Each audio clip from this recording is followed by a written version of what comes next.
Hi everybody, Angel Arts here, and today I am going to be reacting to yet another Mass Effect Andromeda video. This is the Mass Effect Andromeda Combat Official Gameplay Series Part 1.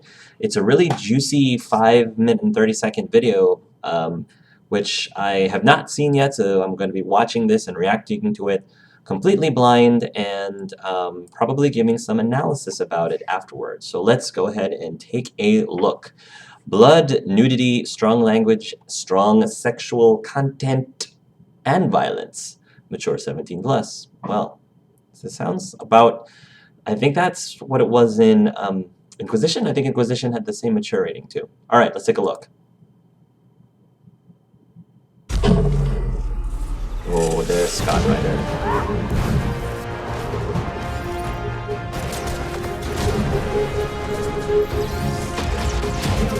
Oh, there's Liam. Oh wow, look at how smooth everything is. Welcome to the Mass Effect Andromeda gameplay series.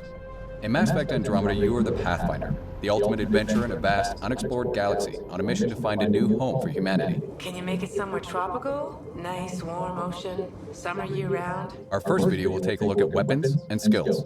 Ooh, very cool. Andromeda's action is built around fluid, fast-paced, third-person combat. Our combat offers amazing freedom of movement with the use of a jump jet that allows you to jump, evade, and even hover while you're fighting. That's pretty slick. You'll also notice a new dynamic cover system that allows you to seamlessly use almost anything, including your own vehicle, for cover. All this freedom allows you to approach the battle in a way that suits your gameplay style. Let's take a closer look at our weapons. In Mass Effect Andromeda, there are 4 categories of guns. Ooh. Pistols, shotguns, and sniper and assault rifles, plus a range of melee weapons for up-close combat. All guns are available to every player. There are no class restrictions, so if you decide you want to try something new, it's as easy as switching your loadout. Okay. Guns and gear in Andromeda fall into 3 technology types based on where the tech comes from. Milky Way weapons typically use physical projectile ammunition that's similar to the types of weapons you might be familiar with from our original games. Right. With some advancements, of course. These are high-impact projectile-based guns. They're great against most non-shielded targets, but require you to keep an eye on your ammo. Remnant weapons typically use beams, have a high rate of fire, and are extremely accurate. They use the overheat system and don't rely on ammo, so you'll never run out of ammo, but you'll have to wait for your gun to cool down from time to time. So you need clips. Helios weapons are technology from civilizations that live in the Helios cluster of Andromeda. They are generally plasma-based, which means they are slower speed, but benefit from heat-seeking technology. Wow, plasma. While some are charge-based, the longer you charge them before releasing, the harder they hit. That's pretty interesting. Melee weapons vary in both damage and speed. Oh, melee. Hard-hitting hammers do maximum damage, while lightning-fast shivs or swords allow you to get in and out of harm's way with maximum speed and precision. Sweet. In addition to weapons, you can also develop skills and abilities. Like the weapons, there are no restrictions on what skills you can choose, and each of the 3 main categories is designed to facilitate a certain style of play. Combat skills are great if you want to focus on weapons, gear, and making your character the ultimate soldier. These skills focus on improving weapon damage and accuracy, as well as giving you the ability to use flat cannons, grenades, Oh, cool. trip mines, and more. Tech skills allow you to equip your Pathfinder with more experimental weaponry, or focus on strategic improvements for you and your squad. Cryo beam and flamethrower give you more offensive punch, Nice. That looks while cool. skills like invasion or energy drain weaken your opponents and make them easier to take down. That looks really cool. Want a little extra help? Deploy your own assault turret. Last but not least, biotics. By controlling dark energy, your Pathfinder can harness the power of mass and gravity. Biotic skills like pull and throw allow you to literally control the battlefield, using your enemies as a shield Oh, that's so and neat. a weapon. Oh, Abilities like Annihilation Shield or Singularity can disrupt and damage anything or anyone caught up in their powerful grip. Each skill can be upgraded to become increasingly more devastating and effective. Each also has choices to make when upgrading, offering you Right. more ways to customize your playstyle. right. Now that we have the basics down, let's put this into action. In this case, our Pathfinder is equipped with a sniper rifle and a shotgun, and they've got their 3 powers selected. You'll notice that different enemies each behave in unique ways. Some will keep their distance and try to snipe us. Others will charge right in and try to flush us out of cover. Sticky grenades is an advanced version of the Omni Grenade combat skill. Ooh. They're effective Sticky against just about grenades. anything, but they have a limited supply. That's pretty neat. Enemies each have different strengths and weaknesses. For most, headshots inflict maximum damage, but you'll need to pay attention to their health bars. Yellow means they've got armor and won't be as susceptible to certain weapons and powers. Yeah, right, armor. Blue means they're shielded, shields. and in addition to being more resistant to biotics, Purple's you'll generally barrier. need to deal with those shields before their health goes down. Alright, so that's familiar. Just like you, their shields will recharge if you don't finish them off quickly. Tactical Cloak is a tech skill that allows you to evade enemy detection and inflict increased damage when attacking from cloak.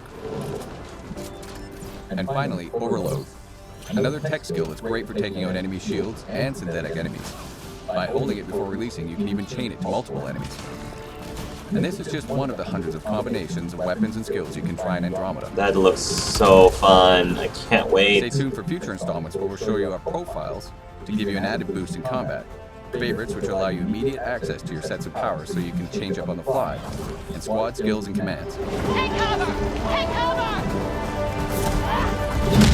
Wow.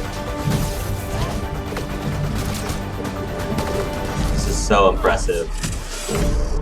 Ooh, that looks so cool. That biotics. Sweet. Ugh. March 21st. It's almost here, guys. It's almost here. So my immediate thoughts. First of all, the animation looks so smooth. It's so silky smooth. Oh my gosh. Really taking it to the next level with the engine, with the frostbite engine, I believe it's still using. It looks even smoother, I believe, it looks even smoother than Dragon Age Inquisition, and that's extremely, extremely impressive. I'm looking forward to that. So we got to have some really cool take on the combat abilities. Again, you pretty much are not, you're not limited based on class in acquiring your abilities. You pretty much have the ability to acquire virtually any ability from any tree. The traditional trees from Mass Effect being the soldier tree, the tech tree, and the biotics tree, in order to make whatever combination of rider that you want. So that does give a lot of flexibility. In practice, I'm going to see how, if I do actually swap classes, you know, to put it in some perspective. I'll have to see how often I actually change my classes, if at all. I think that after seeing all of the really cool abilities, I'm really favoring tech a lot. In the original Mass Effect trilogy, I, by far, really loved the biotics, which is why, you know, with Clive, I made him an adept. But this time around, I'm really digging the tech. I'm really digging all the tech abilities that you get with the flamethrower and the ice, you know, the ice ammo and all that great stuff. I like the idea of being able to use experimental technology. That's really neat. And I probably am going to put a splattering of biotics. So that's probably going to be my default setting for my rider, is to be mostly engineer with a smattering of biotics, which I guess would make me more of a sentinel, but sentinel that leads more towards tech, leans more towards engineering. We'll see. We'll see what happens with my rider. It's cool that they brought back, you know, the armor and the shields. I didn't hear him say anything about the barriers, so maybe barriers isn't going to be a thing in this game, but I have a feeling that it probably will be. The narrator just didn't say anything about it, but that doesn't mean it's not going to be in the game. The jetpack, of course, looks super cool. I'm really excited to see like the kind of things you could use the jetpack with. Like at the very end, it was neat to see you fly up and then, you know, land, and as you land, you like pound the ground with this biotic energy. That was really, really cool to see. And yeah, I mean, I'm curious to find out all about, you know, how the profiles work and how getting your squad characters to use their powers will work, and all that good stuff. There's a lot of things to look forward to with Mass Effect Andromeda, obviously. Cloaking seems to be, again, something that's available to all riders, regardless of what abilities you have. Maybe cloaking might be a tech ability that you would have to acquire. So that would be really neat to be able to use, you know, critical hits from cloaked. The leveling up system looks very similar to how it was in Dragon Age 2 and Inquisition and Mass Effect 2 and 3, you know, where you can go up specific branches from a ability tree, and that sort of helps you customize your specific powers however you want to fit your playstyle, which I really love. I think it's a great system. So I'm loving everything. I'm loving everything that I'm seeing. Super excited for this game when it comes out. And I'm hoping you guys are excited too. So that's all that I've really got just from this first look of this trailer. Hope you guys are all enjoying yourselves, and I will talk to you next time. Until then, love yourselves and love each other.